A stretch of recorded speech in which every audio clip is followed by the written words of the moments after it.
안녕하세요. 저는 30대 후반 여자입니다. 여러분, 잘생기고 돈 많은 남자 좋아하시나요? 제가 바로 그런 대단한 남자와 결혼한 여자입니다. 벤츠인 줄만 알았던 그 남자와의 결혼 생활은 제 인생을 하드코어로 만들어버렸는데요.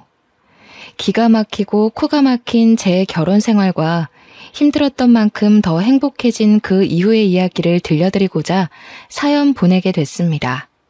저희 아빠는 의사였어요. 저는 아빠 얼굴을 본 적이 없습니다. 제가 태어나자마자 교통사고로 돌아가셨거든요. 아빠가 돌아가셨을 때 저희 엄마 나이가 고작 22살이었다고 해요. 본인도 어린 나이에 엄마는 어린 저를 업고 다니며 안 해본 일이 없었죠. 제가 조금 크고 나서는 외할머니가 저를 돌봐주셨어요. 외할머니는 다리가 좀 불편하셨어요. 손녀딸 밥을 해주려고 떠리로 나온 생선을 들고 절뚝거리며 걸어오시던 할머니. 밤에 재래실 화장실에 혼자 가기 싫다고 하면서 볼일 다 볼 때까지 밖에서 기다려달라는 손녀의 말을 늘 들어주던 할머니. 그런 할머니에게 보냈어요. 할머니 등에 업히면 그렇게 포근하고 따뜻할 수가 없었거든요. 지금 생각해보면 정말 미안한 일 투성이에요. 초등학교에 들어가고 나서 엄마는 더 바빠졌어요. 식당에서 일하느라 아침부터 밤까지 눈코 뜰 새 없이 바빴어요. 집에는 늘 할머니만 있었고 학부모 참관 수업에도 엄마 대신 할머니가 왔죠. 지영이네 엄마는 왜 저렇게 늙었냐고 친구들이 수군대던 날 저는 할머니에게 다신 학교에 찾아오지 말라고 소리를 질렀습니다. 제가 초등학교 4학년 때였어요. 그날 저녁 저는 화장실에 가다가 밤에 돌아온 엄마와 할머니가 부엌에서 나누는 얘기를 들었습니다. 다리도 안 좋으면서 뭐하러 자꾸 시장에 가세요. 먹을 거는 제가 식당에서 다 가져오잖아요. 이거 보세요. 넘어져가지고 바지 다 찢어졌잖아요. 걷어보세요. 약 바르게. 앞으로 지영이 업어주지도 마세요. 괜히 애까지 다치게 하지 마시고. 혼자 화장실에 앉아있다는 게 무섭다는 것도 있고 오줌을 누면서 훌쩍훌쩍 울었던 기억이 납니다.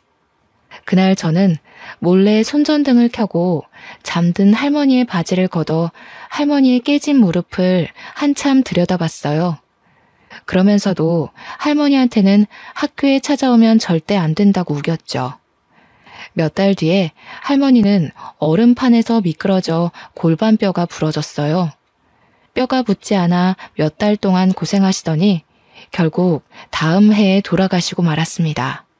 할머니가 돌아가시기 전 TV 프로그램에 나오는 가족들이 둘러앉아서 배를 맛있게 깎아먹고 있었는데 할머니가 그걸 유심히 쳐다보시더라고요.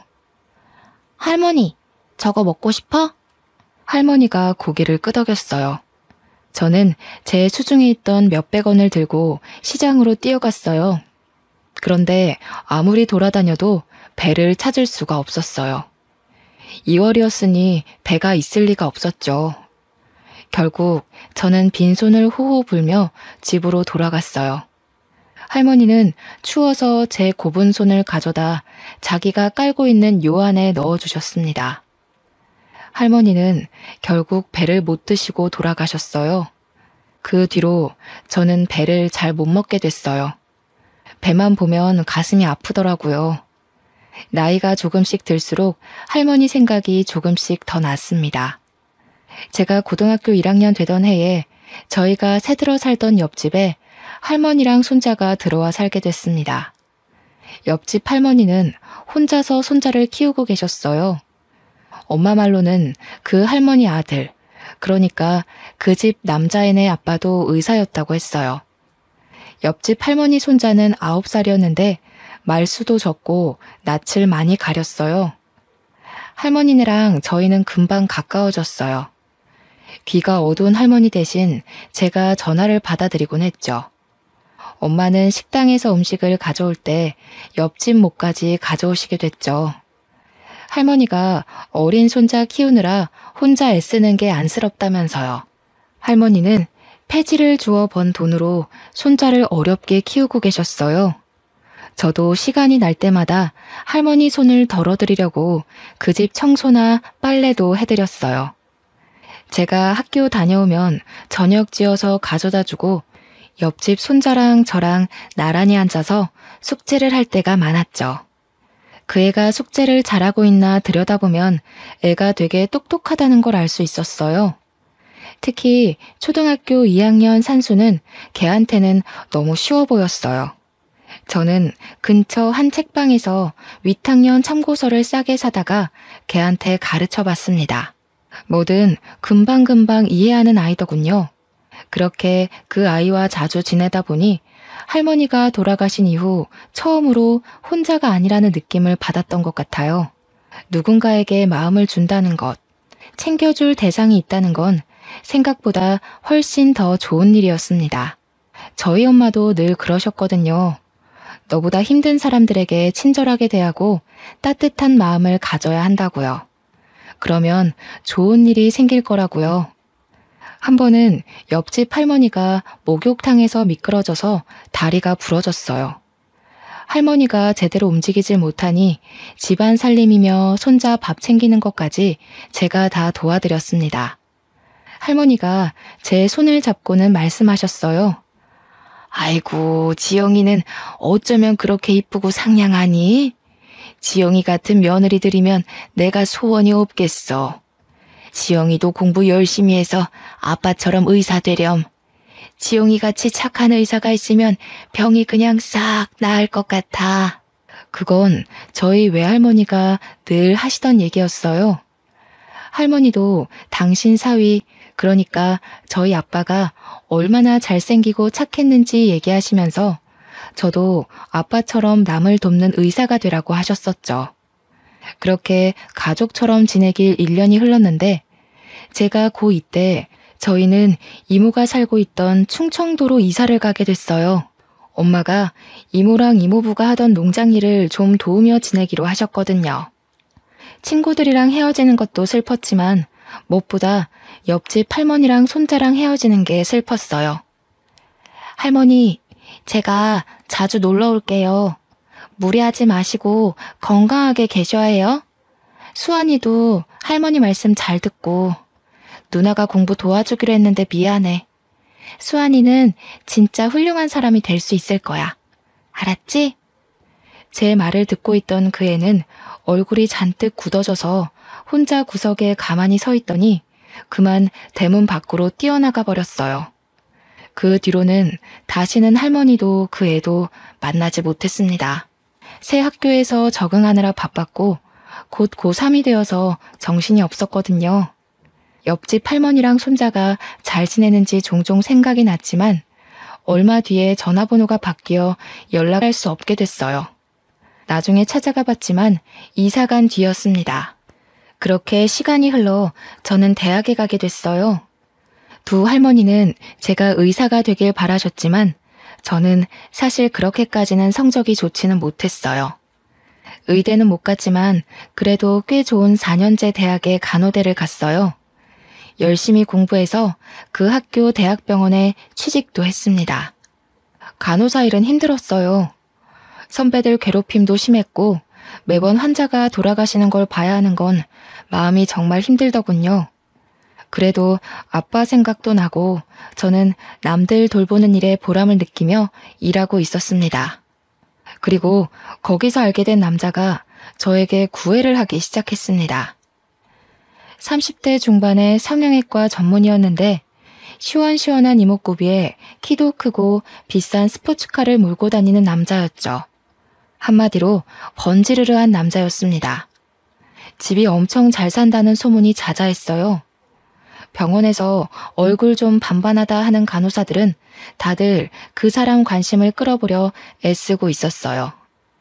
근데 저 진짜 궁금한 게 있는데 저 같은 애가 어디가 좋아서 이렇게 잘해주시는 거예요? 성훈 씨 주변엔 저보다 집안도 좋고 예쁜 여자들 많잖아요. 글쎄요. 저는 비슷비슷한 여자들은 질려서 말이에요.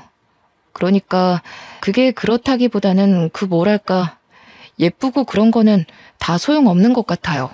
지영씨 같이 착한 여자가 최고죠. 사귄 지 6개월쯤 지났을 때 그 남자가 갑작스레 청혼을 하더군요. 다이아가 박힌 반지를 내미는데 그만 말문이 막히고 말았어요. 내 나이 35, 제 인생에 그렇게 비싼 반지를 받을 거라 생각해보지 못했거든요. 제 결혼은 처음부터 삐걱거렸어요. 시어머니는 식사 내내 저를 무슨 동물원 원숭이 마냥 안 입고 온 얼굴로 훑어보더니 결국 제가 잠깐 자리를 비운 사이에 남편에게 불만을 늘어놓고 있더군요. 아무리 아무나 못 들인다고 해도 그렇지. 어떻게 저렇게 빈티나는 애를 데려와? 저런 애들 우리 집안 돈 보고 달려들어서 어떻게든 빨아먹어보려고 기생충같이 들러붙는 거 몰라? 지영이는 진짜 그런 애 아니라니까요. 결혼 빨리 해야 하는데 그만 좀 하세요 진짜. 어휴, 고심 끝에 악수 둔다더니 제 아빠 닮아서 이상하게 촌스러운 여자들이나 좋아하지. 나중에 엄마 말 들을 걸 그랬다고 후회하지나 마라. 엄마는 너무 차이나는 결혼 아니냐면서 걱정을 하셨어요. 상견례 하고 나서부터는 더 걱정이 많아지셨죠. 지영아, 결혼은 신중하게 해야지. 아무래도 엄마는 마음이 좀 편치가 않네. 네 신랑도 그렇고 너무 잘난 집안인 것 같아. 우리 이쁜 딸 괜히 그 집안 사람들 등살에 속 썩는 거 아닌지. 너무 걱정하지 마세요. 부자들은 원래 자기 집에 누구 들일 때 깐깐하잖아요. 제가 들어가서 잘하면 생각이 바뀌실 거예요. 나 원래 어른들한테 이쁨 받는 스타일이잖아. 뭐가 그리 급했는지 남편 성화에 결혼은 번갯불에 콩 구워 먹듯 이루어졌어요. 병원에는 우리 둘이 결혼한다고 소문이 쫙 났고 절 질투하는 시선도 많았습니다. 전 아빠가 없이 자랐기 때문에 어릴 적부터 어서 빨리 저만의 따뜻한 가정을 꾸리고 싶다는 생각이 컸죠. 어쩌다 보니 나이만 잔뜩 먹었는데 이보다 더 괜찮은 남자를 만나기 어려울 거라는 생각을 했던 것 같아요. 괜찮을 거라고 엄마를 다독이면서 제 마음도 다독였던 것 같습니다. 하지만 그 집안 사람들이 좀 이상하다는 걸 알기까지는 오래 걸리지 않았어요. 부잣집 여자들은 자기들끼리 사교 모임을 하더군요. 시어머니는 거기에 저를 꼭 데려가야겠다고 하시는 거예요. 저는 그게 그래도 저를 가족으로 받아주려고 그러는 거라고 생각했어요. 그런데 그 반대였더군요. 시어머니는 저를 사람들한테 선보이고 품평하게 하려고 데려간 거였습니다. 처음 모임에 간 날 화장실에서 만난 시누이가 자기 친구 앞에서 제 차림을 보면서 비웃을 때부터 알아봤어야 했죠. 어머 언니, 그건 어디 옷이에요? 설마 시장에서 산 거 아니죠? 무슨 소리예요 아가씨, 이거 백화점에서 산 거예요. 백화점? 아, 서민들은 백화점 할인대를 그렇게 좋아한다던데. 그거 다 팔다 남은 거 파는 거잖아요. 설마 그런 데서 산 거예요? 하기는 오빠는 대체 자기 와이프 제대로 된 옷 하나 안 사주고 뭐한대? 야, 너 왜 그래? 자존심 센 너네 엄마가 어른이 다 챙겨서 데려오셨으려고. 야, 우리 엄마가 어떤 분이신데 며느리 옷까지 챙겨서 데려와? 우리 엄마는 아주 철두철미한 분이라고. 세상에 공짜가 어딨냐 이거지. 사실 맞는 말이잖아. 우리한테도 절대로 뭘 공짜로 안 주는 분인데 오빠가 그런 것까지 닮았나? 쪽팔리게 와이프를 저렇게 다니게 하면 어떡해. 너무 심한 말을 들으니까 오히려 말이 잘 안 나오더군요. 저는 얼굴이 화끈해진 채로 식사 자리로 갔어요. 어머, 피부 좋은 것 좀 봐. 성훈이가 만나던 여자들이랑은 그 뭐랄까 종류가 완전히 다르네. 그러게요. 성훈이 원래 글래머러스한 스타일 좋아하지 않나? 대체 무슨 바람이 불었대? 나도 그게 의문인데 그래도 뭐 장점이 있겠지 하면서 보는 중이야. 자기들도 좀 봐줘. 물건도 마음에 안 들면 반품하는데 내 아들 인생 망치는 일 없게 하려면 질이 어떤지 빨리빨리 뜯어봐야 하잖아. 아유, 미연 씨도 참 말 돌려 안 하는 건 알아줘야 한다니까. 성훈이가 이 여자 저 여자 만나고 다녀도 공부는 잘했잖아. 그래도 머리가 있으니 생각을 했겠지. 부자들은 생각하는 게 좀 다른 걸까요? 정말 다시는 가고 싶지 않은 자리였습니다. 남편과 사는 고급 맨션은 보기에나 번쩍번쩍하지 살기에 좋은 곳은 아니었습니다. 숨이 막히는 곳이었죠. 소박하지만 마당에 꽃도 키우고 상추도 키우며 마당에 앉아 가족들이랑 이웃이랑 도란도란 이야기를 나눌 수 있던 옛날 집이 그리웠어요. 결혼한 지 채 2달도 되지 않아 남편은 밥 먹듯 외박을 하기 시작했습니다. 외박을 하지 않는 날이면 술 냄새를 잔뜩 풍기고 새벽에 들어오기가 일쑤였죠. 어디 갔다 왔냐고 물어보면 하는 말이 인생의 즐거움을 찾으러 갔다 왔다나요? 그 사람이 말하는 즐거움이라는 게 뭔지 아는데도 오랜 시간이 걸리지 않았죠. 여자 향수 냄새를 잔뜩 묻히고 오기가 일쑤였으니까요. 하루는 금방 온다고 해놓고 안 오길래 새벽에 지하주차장에서 기다리고 있었어요. 남편 차가 들어오길래 반가운 마음에 가까이 가려는데 웬 여자가 술에 취해 몸도 못 가누는 남편을 부축해서 내리더군요. 전 주차장에 서서 굳어버렸습니다. 후들후들 떨리는 다리에 겨우 힘을 주고 집에 들어갔더니 남편은 소파에 널브러져 있더군요. 남편 주머니에서 핸드폰을 꺼내 열어봤어요.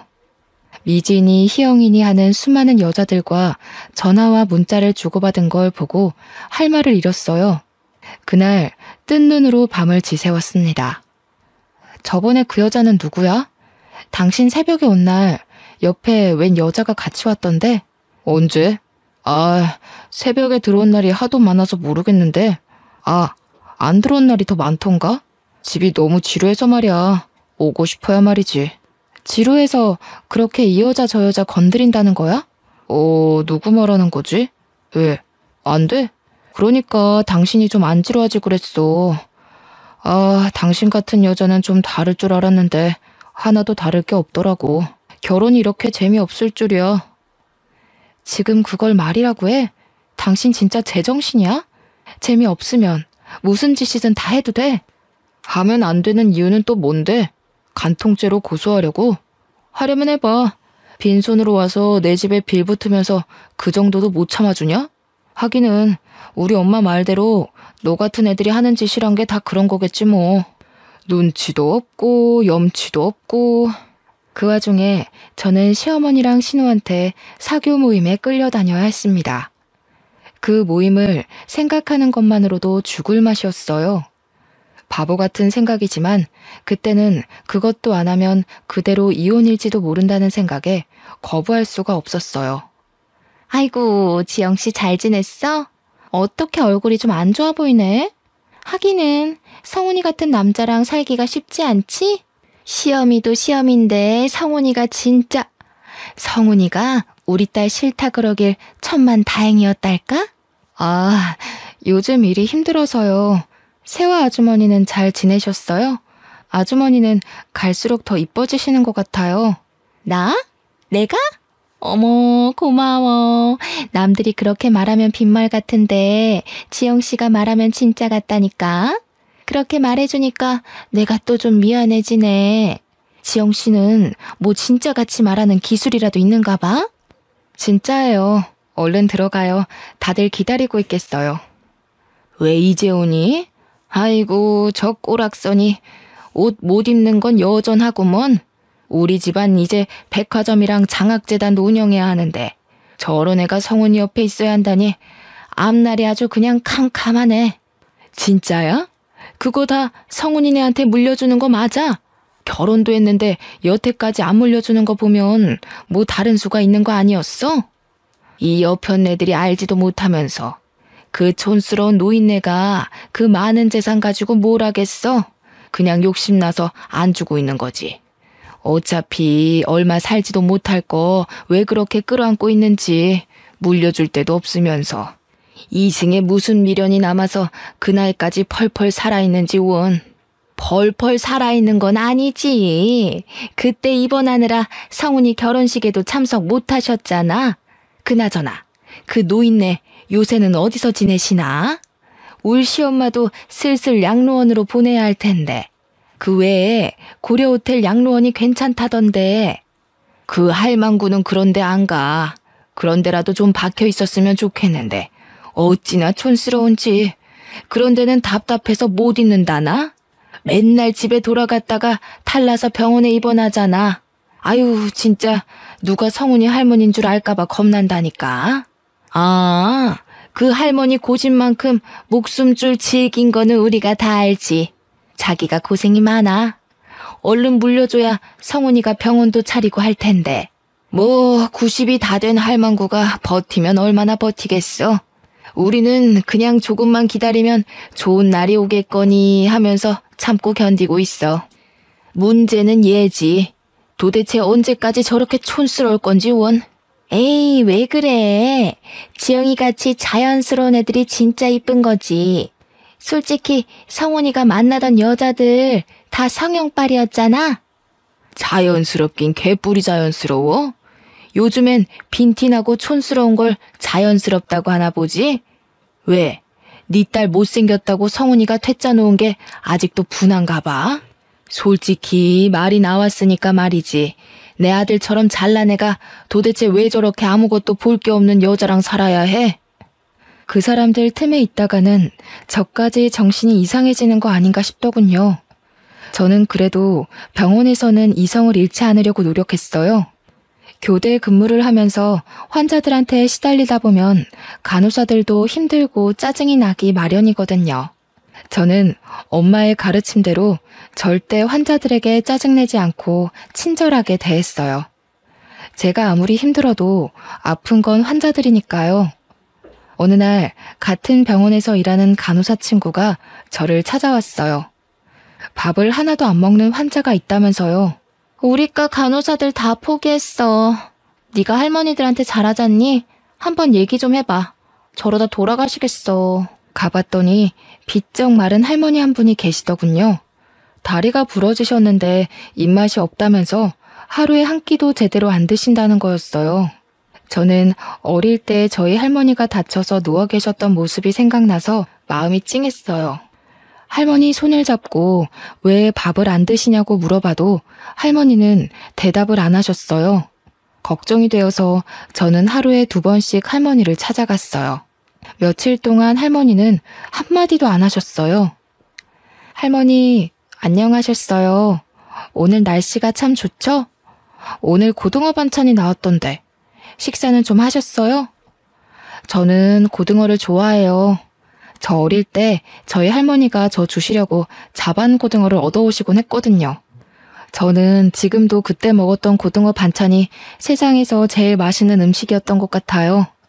그때까지 꿈쩍도 안 하시던 할머니가 갑자기 치마 속을 뒤지시더라고요.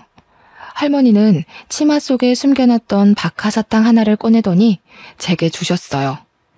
이거 저 주시는 거냐고 했더니 말없이 고개만 끄덕이셨어요. 저는 그 사탕을 소중히 품고 집에 돌아갔습니다. 다음 날 할머니에게 또 찾아갔어요. 사탕 맛있게 잘 먹었어요, 할머니. 어쩐지 답답한 이 좀 시원해지는 것 같지 뭐예요? 할머니가 주신 사탕에 무슨 마법이라도 들어있었나?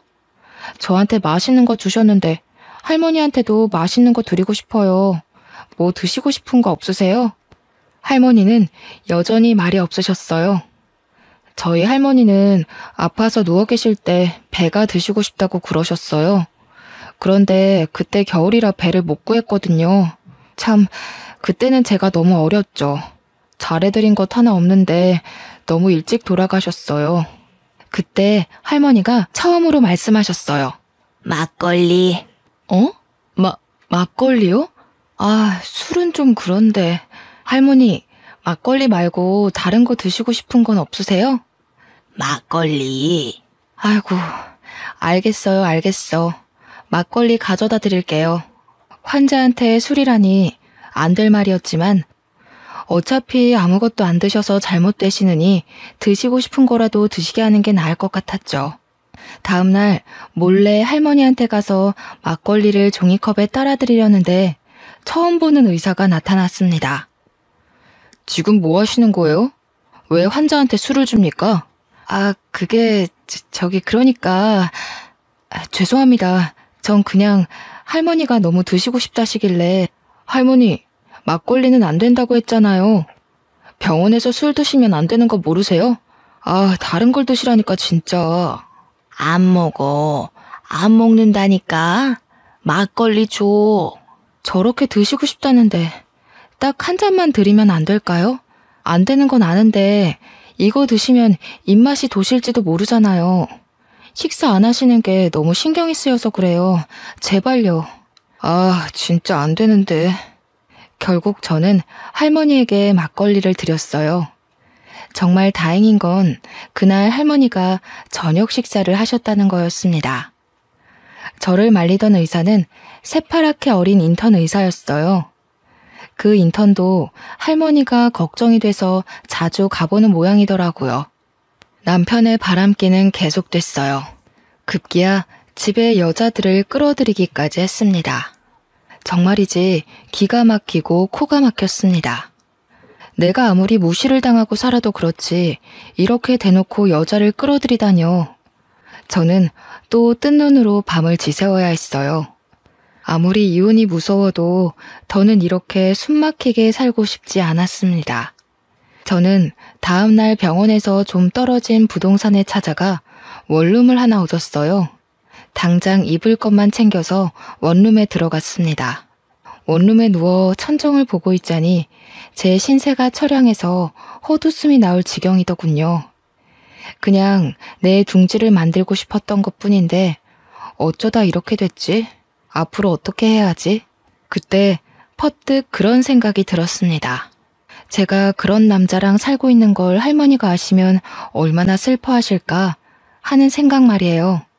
다음 날 아침 저는 집에 들어가 술에 취해 자고 있는 남편을 깨워 이혼하자고 말했어요. 결혼한 지 고작 6개월이 넘었을 뿐이었죠. 너무 빨리 이혼하면 위자료를 못 받을 수 있다는 말도 있었지만 그런 게 중요한 게 아니란 생각이 들었어요. 그런데 남편이 싫다는 거였습니다. 이유가 가관이었습니다. 아, 좀 기다려봐. 뭐 이렇게 급해?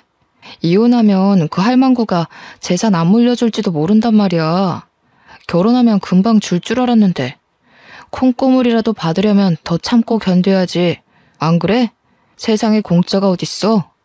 그날 저녁 근무가 끝나고 원룸에 들어가 사탕 할머니가 주신 박하사탕을 들고 바깥으로 나갔어요. 가슴이 답답해서 바람이라도 쐬려고요. 거기서 사탕 할머니 때문에 알게 된 인턴이를 만났습니다. 알고 보니 옆집에 그 인턴이가 살고 있었더라고요. 그 사람은 아무것도 묻지 않고 제 옆에서 별을 보고 있었습니다. 제가 결혼한 걸 알 텐데 왜 혼자 원룸에 사는 건지 물어보지 않는 게 참 고마웠어요. 이혼 자체보다 병원 사람들이 수군대고 남편이랑 어떻게 된 거냐고 물어볼 게 너무나 두려웠습니다. 다행히 사탕 할머니는 밥을 그 뒤로 곧잘 드셨어요. 할머니가 드시고 싶다는 게 있으면 저는 조금이라도 빨리 갖다 드리려고 노력했어요. 제 현실은 너무나 답답했지만 사탕 할머니한테만 가면 마음이 한결 편해졌어요. 할머니는 저에게 이것저것 물어보실 정도로 마음을 여셨습니다. 몇 살인지, 부모님은 살아계신지, 어린 시절은 어디서 보냈는지 그런 걸 조금씩 물어보시더군요. 본인 얘기도 해주셨어요. 남편을 일찍 여의고 혼자 아들을 키우느라 안 해본 일이 없으시다고요. 저희 집 얘기랑 비슷해서 할머니에게 더 정이 갔습니다. 나이 드셔서라도 좀 편하게 사시면 좋을 텐데 보니까 찾아오는 식구 하나 없는 게 좀 안쓰러웠죠.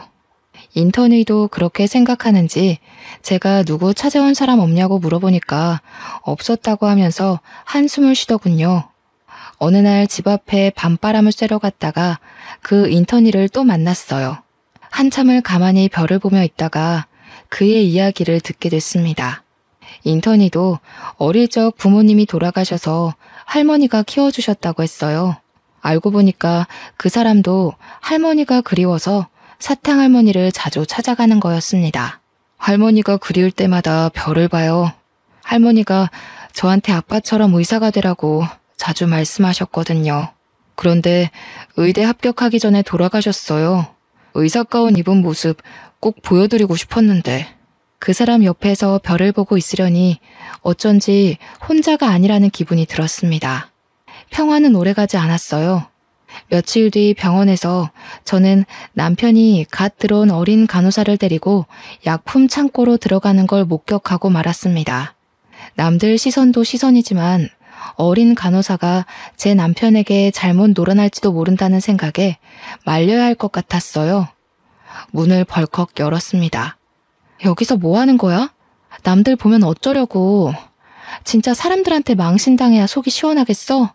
거기 신입도 이 사람하고 엮이지 말아요. 입사하자마자 사람들 입방아에 오르내리고 싶어요? 어허, 이거 집 나간 여자가 왜 말이 많아? 난 어차피 여기 나가서 병원 개원할 거라 상관없는데? 집에서 바가지를 못 긁으니까 밖에서라도 괴롭히는 거냐? 그렇게는 안 되지. 너 따위가 뭐라고 나를 방해해? 봤죠? 이 인간 쓰레기인 거. 좋은 말로 할 때 얼른 나와요. 거참 말 더럽게 많네. 너는 그냥 입 다물고 내 대외용 와이프 노릇이나 하면 돼.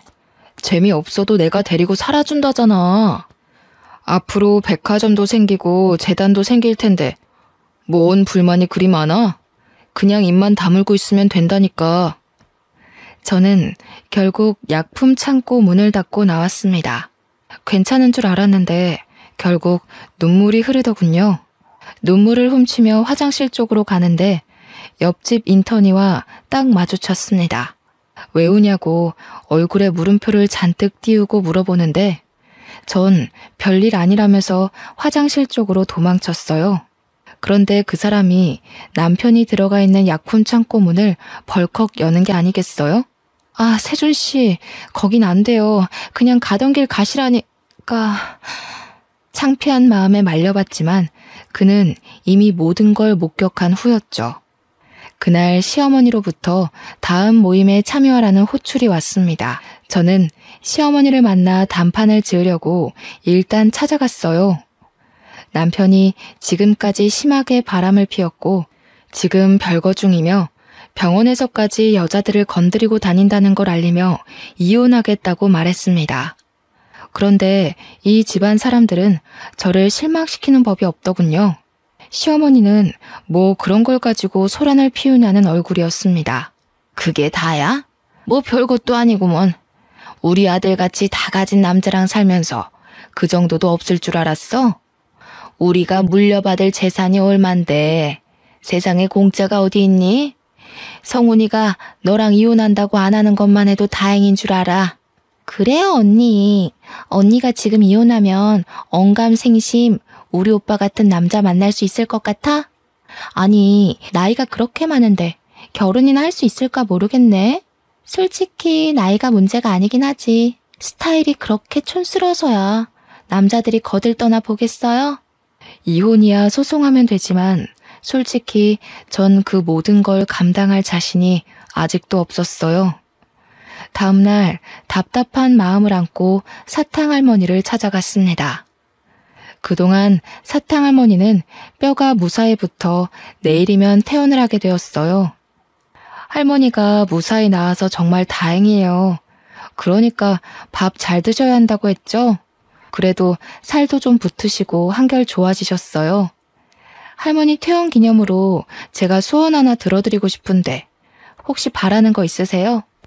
네 남편이 이병헌 의사 조성훈이야?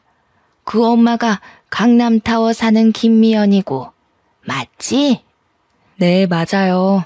아이고, 우리 할머니는 귀도 밝으시네. 어떻게 그걸 다 아셨대? 하긴 사람들이 어지간히 떠들죠. 귀가 밝으신 거 보니까 밥도 많이 드실 수 있겠다. 밥 많이 먹어야 퇴원시켜드려요. 얼른 하세요. 그 인간 아주 인간 말종이지? 같이 살기 아주 더럽지? 말종도 그런 말종이 없지? 시엠이랑 해가지고 시동생도 아주 싹퉁머리를 밥 말아 먹었지? 아니, 그걸 어떻게... 아니에요, 할머니. 저희 남편이 얼마나 저를 아껴주는데요. 그날 사탕 할머니는 목욕탕에 가고 싶다고 하셨어요. 동네 목욕탕에 가고 싶으시다고 그게 소원이라고 하셨습니다. 인턴의 세준 씨의 도움을 받아서 할머니를 모시고 가까운 목욕탕으로 갔어요. 저희 할머니를 씻어드리는 심정으로 구석구석 씻어드렸습니다. 오히려 제가 한을 푸는 느낌이었어요. 목욕을 하고 나와서 우유를 하나 사드렸더니 할머니는 저한테 너는 소원이 없냐고 물으셔요. 저는 돌아가신 할머니가 보고 싶다고 했습니다. 제 소원은 돌아가신 할머니에게 배를 사드리는 거였으니까요. 사실은 제가 지금 이혼을 해야 할 것 같거든요.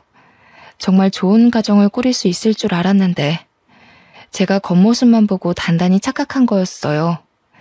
결혼한 남자를 고를 때는 저희 엄마 말대로 신중하게 생각을 했어야 했는데 제가 정말 바보였어요. 그러게, 너 같은 애가 어쩌다 그런 인간 말종이랑 결혼을 했어? 엄마가 말릴 때 들었어야 했는데 이제 와서 이혼한다 그러면 엄마가 얼마나 속상해 하실지. 저는 그렇다 쳐. 엄마가 속상해 하실 거 생각하면 시어머니가 그 집 사람들이 저를 투명인간 취급해도 참아야 하는 거 아닌가 하는 생각이 들어요. 참긴 뭘 참아. 네가 무슨 열부라고 그딴 것들을 참고 있어? 이혼 그거 별거 아니여. 내가 살아보니까 말이여. 세상에 별일이랄 거 하나도 없어. 그저 자기 사람들하고 재밌게 살면 되는 거요. 네가 엄마 때문에 그런 놈이랑 이혼 못한다는 거 알면 네 엄마가 퍽이나 좋아하겠다. 할머니가 핀잔 주듯 말씀하시긴 했지만 그렇게라도 털어놓으니 마음이 한결 홀가분하고 할머니 말씀이 맞는다는 생각이 들었어요. 다음날 사탕 할머니한테 가보니 이미 태어나신 후였어요. 그런데 간호사 하나가 저한테 김양순 할머니가 전해주라고 했다면서 봉투 하나를 건네더군요. 봉투 안에는 A4 용지에 인쇄된 편지가 한 장, 그리고 유언장이 들어있었습니다. 변호사가 할머니 대신 작성한 편지와 유언장의 내용인 즉슨 저한테 유산의 반을 물려주겠다는 거였습니다. 지영이 보거라. 나는 내 나이 20도 안 되어 애아빠를 먼저 보내고 안 해본 일이 없이 살았다. 열심히 하면 나라고 떵떵거리며 살지 못하리라는 법이 없으리라고 생각했어. 안 해본 일이 없었지. 닥치는 대로 일했단다. 결국 강남이 개발되기 전에 산 땅값이 어마어마하게 불어났고 나는 서울에 백화점을 갖게 되었단다. 부자가 되어 떵떵거리는 거 그게 그렇게 소원이었는데 그것도 별거 아니더구나. 남편을 일찍 보낸 것도 모자라 아들까지 일찍 보내고 나니 정말 사는 낙이 없었어. 돈이 아무리 많으면 뭐하겠니? 즐거운 일을 나눌 사람이 없는데. 짧은 시간이었지만 너랑 세준이를 만나서 참 행복했단다. 내 증손주조차 내가 저 일하는 병원에 입원해도 창피하다고 한 번도 찾아오지 않았는데 너희들이 매일같이 찾아와줘서 얼마나 즐거웠는지 모른다. 특히 지영이 네 덕에 몇십 년 만에 사는 재미를 느껴봤다. 내 증손주가 네 남편 조성훈이다.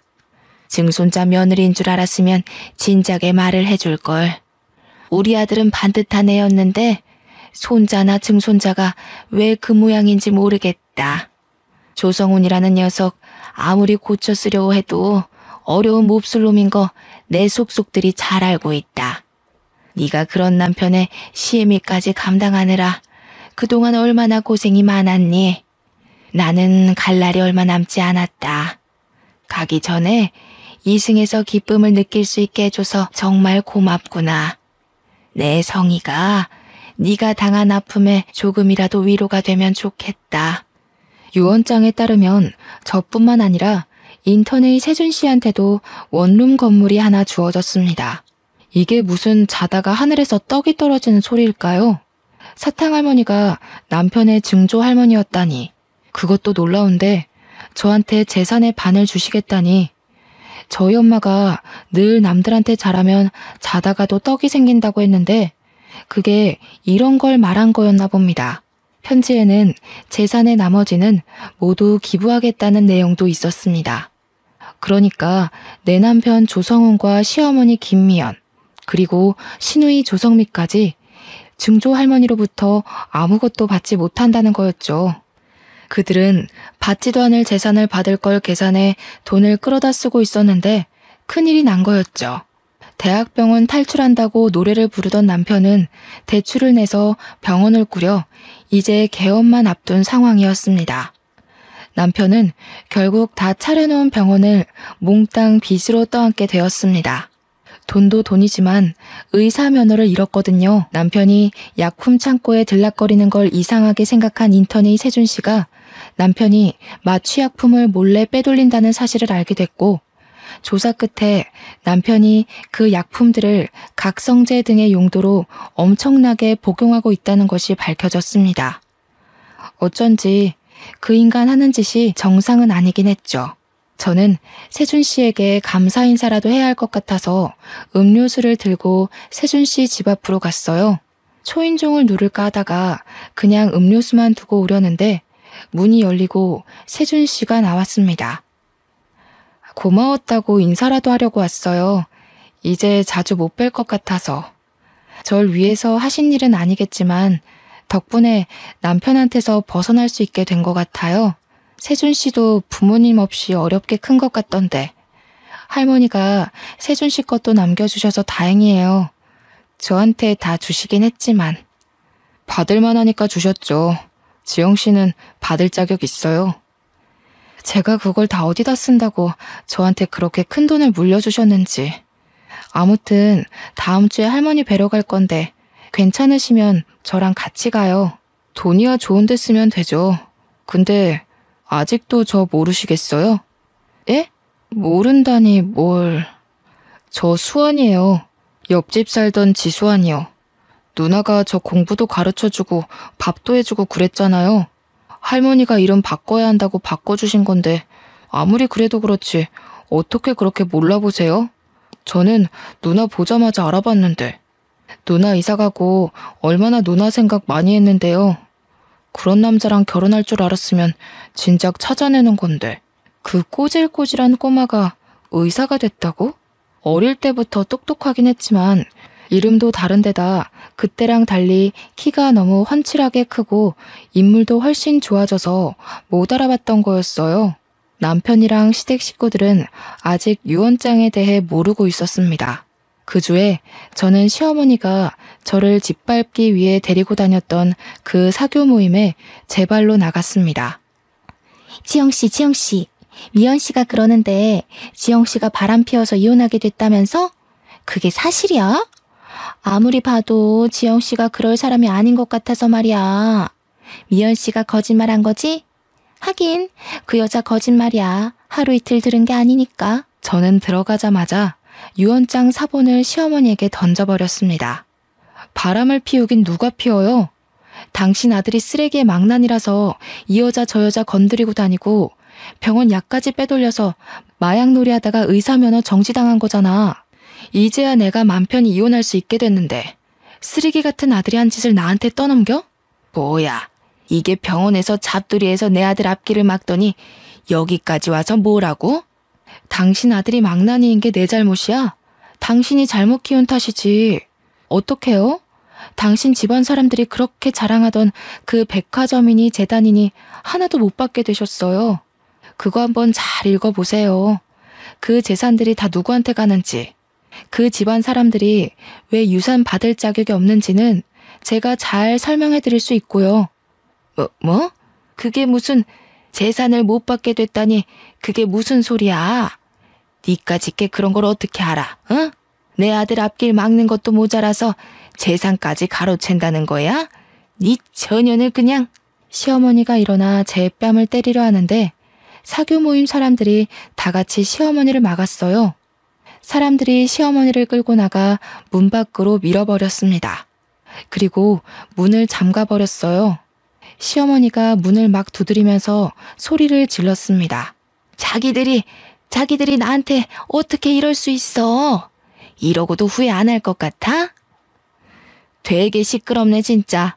진작에 끌어냈어야 하는 건데 저 품이 없는 소리 듣는 것도 하루 이틀이지 귀가 썩을 것 같았다니까. 맞아요, 맞아. 아유, 진짜 어찌나 천박한지. 우리가 어이없어서 어떻게 하나 보려고 어울려주는 것도 모르고 자기가 무슨 여왕님이라도 된 것처럼 굴잖아. 가진 것도 쥐뿔도 없는 게. 저는 받은 유산의 대부분을 사회에 환원했어요. 남들이 생각한 것처럼 병원을 그만두지도 않았죠. 저는 제 일을 좋아하거든요. 사탕할머니한테 재산보다 훨씬 더 좋은 선물을 받았거든요. 바로 지금의 남편 세준 씨입니다. 어릴 적 제가 이사 간다고 잔뜩 골이 나서 집 밖으로 뛰쳐나가던 소년 수환이는 18년이 지나 신경외과 의사가 되어 제 앞에 나타났고 제 남편이 되었습니다. 제가 어린 남자랑 결혼한다는 소문이 돌자 남편은 집 앞에 와서 문을 두드리며 자기가 잘못했다고 한 번만 봐달라고 빌다가 경찰에게 잡혀갔어요. 저희 부부는 마당이 있는 집을 사서 저희 엄마와 사탕할머니를 모시고 와서 함께 살았습니다. 딸도 하나 낳았고 저희가 그렇게 그리워하던 사람 사는 재미를 실컷 느끼면서 살고 있습니다. 사탕할머니가 몇 년 후 돌아가셨지만 돌아가시기 전까지 저희와 즐거운 추억을 많이 쌓으셨어요. 제 이야기는 여기까지입니다. 정말 힘든 일도 많았지만 저희 엄마 가르침대로 늘 좋은 마음을 잃지 않으려 노력했더니 인생이 180도 바뀌었습니다. 제 이야기를 들어주신 여러분들께도 쨍하고 볕들듯이 좋은 일들이 생기길 바랄게요. 감사합니다.